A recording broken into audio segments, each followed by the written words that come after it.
شروع اللہ کے نام سے جو بہت رحیم و رحم کرنے والا ہے۔ آج کی اپنی گفتگو کا آغاز میں فیض احمد فیض صاحب کے شعر سے کرنا چاہوں گا، کیونکہ حالات حاضرہ اس طرح کے بن گئے ہیں کہ اگر ہم جیسے لوگ اپنے تاثرات بیان نہیں کریں گے تو آئندہ والی نسلیں ہمارے ذریعے جو بتائی گئی باتوں پر غور نہیں کر رہیں گے تو اس کا نتیجہ مستقبل کے لیے بہت اچھا نہیں مانا جائے گا۔ فیض صاحب کا شعر ہے کہ ہم پرورش لوح و قلم کرتے رہیں گے، ہم پرورش لوح و قلم کرتے رہیں گے، جو دل پہ گزرتی ہے رقم کرتے رہیں گے۔ اس شعر کے ساتھ میں اپنی بات یوں کہنا چاہوں گا کہ ابھی تک جتنے بھی میں نے کیسٹس بنائے ہیں اس میں نے جنگ آزادی کے تعلق سے جو کچھ بھی مجھے میری اپنی معلومات تھیں اس کے اعتبار سے میں نے امت مسلمہ کو اور بالخصوص مسلم نوجوانوں کو خطاب کرنے کی کوشش کی۔ آج بھی میرا مقصد جو امت مسلمہ کے تعلق سے اس کے روشن مستقبل کے لیے کچھ کہنے کے غرض سے ہے، وہ بغیر آزادی کی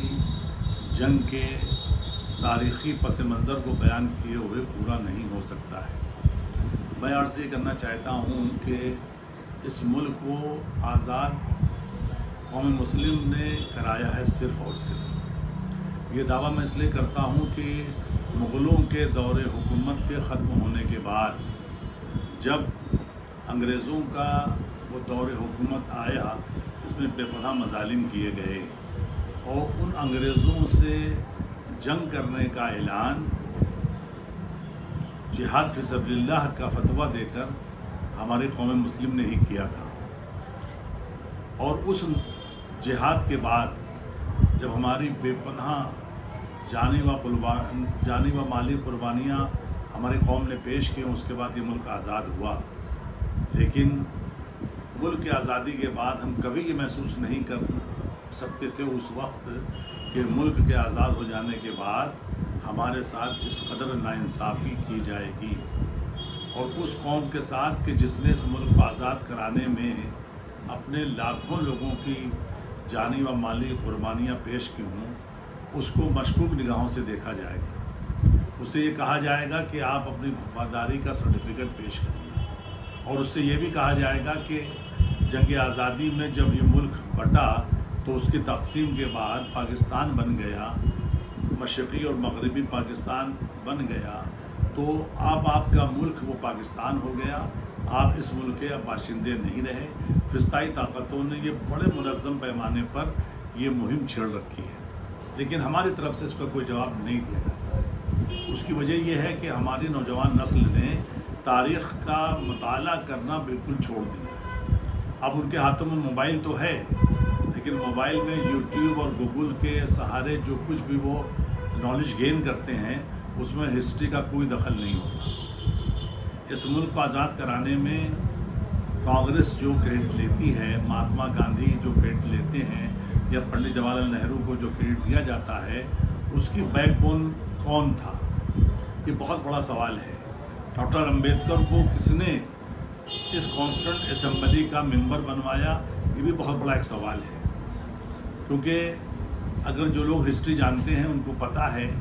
کہ جمعیت العلماء اور مومن کانفرنس، ان دو جماعتوں نے جو سیاسی نہیں تھیں، جن کا تعلق سماجی اعتبار سے قوم مسلم سے تھا، انہوں نے اس ملک کو آزاد کرایا۔ اور کانسٹیٹیوئنٹ اسمبلی میں ڈاکٹر امبیڈکر اگر نہ پہنچتے تو آج جو ان کو بابائے دستور کہا جاتا ہے وہ کبھی ان کا خواب شرمندہ تعبیر نہیں ہو سکتا تھا، کیونکہ ان کو بنگال سے مسلمانوں نے ہی مسلم لیگ کے سمبل پر ان کو جتا کر کانسٹیٹیوئنٹ اسمبلی میں بھیجا۔ اور 1947 سے لے کر 1952 تک جو پہلا دور حکومت ہمارا ہے، جس میں ووٹوں کے ذریعے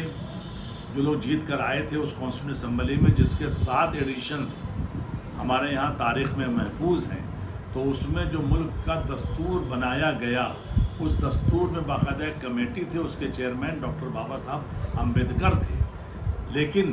ہم ڈاکٹر امبیڈکر صاحب کو خراج عقیدت پیش کر کے ان کی جو صلاحیتیں ہیں ان کا اعتراف کرتے ہیں، ان کے کارناموں کو سراہتے بھی ہیں، لیکن ہم پھر یہ کہنا چاہیں گے کہ اگر مسلمانوں کو ان کی حمایت حاصل نہ ہوتی، اگر بنگال سے ان کو چناؤ نہ جتایا جاتا تو وہ کبھی کانسٹیٹیوشن کے معمار نہیں بن سکتے تھے۔ تو ایسی قوم جس نے اس ملک کو آزاد کرایا، ایسی قوم جس نے اس ملک کو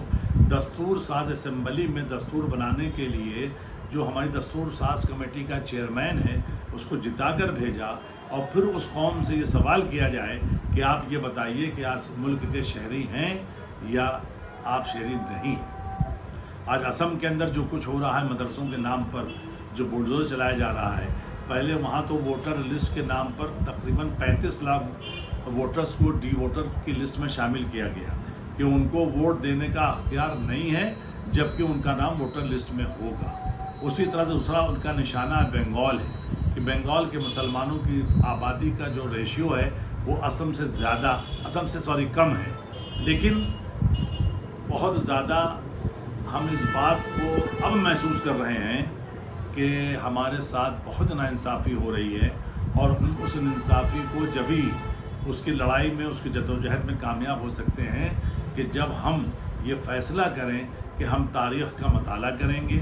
اور سیاسی طور پر دیکھیے کوئی ملک جب ترقی کرتا ہے تو اس کی قومیں بھی ترقی کرتی ہیں، اور اس کی قومیں ترقی جب کرتی ہیں جب اس کے اندر سیاسی شعور پیدا ہوتا ہے۔ آج جن لوگوں نے اس ملک کو آزاد کرانے کے بجائے انگریزوں کی حکومت کی مخبری کی ہو، جنہوں نے کئی مرتبہ معافی مانگ کر انڈومان نکوبار جیل سے واپسی کی تگودو کی ہو، آج وہی لوگ اس ملک کے حکمراں بن گئے، اور ہم کو جو ہم نے 5000 کم و بیش مسلمانوں کو ایسی جگہ پر جہاں پر اسیر مالٹا کا خطاب ہم کو دیا گیا، اس انڈومان نکوبار جیل کو ہم نے اپنی 5000 تعداد سے بھرا، اور آج ہم سے پوچھا جا رہا ہے کہ آپ اس ملک کے شہری ہیں، آپ کو ووٹر نہیں مانا جائے گا، آپ کو ووٹنگ رائٹ سے الگ کر دیا جائے گا۔ تو یہ سب جو تماشے ہو رہے ہیں، نوجوان ہماری جو امت مسلمہ کا طبقہ ہے اس کا یہ فرض بنتا ہے کہ وہ تاریخ کا مطالعہ کرے، اور تاریخ کا مطالعہ کرنے کے بعد سیاسی طور پر اپنے کو مضبوط کرے۔ جب سیاسی طور پر اس کے اندر شعور پیدا ہوگا، سیاسی طور پر جب اس کے اندر فیصلہ کرنے کی طاقت پیدا ہوگی، تب وہ اپنے ووٹوں کا صحیح استعمال کرے گا، اور پھر دوسری اقوام جو اس ملک میں پسماندہ ہیں، کمزور ہیں، ان سے مل کر جب ایک فیصلہ کن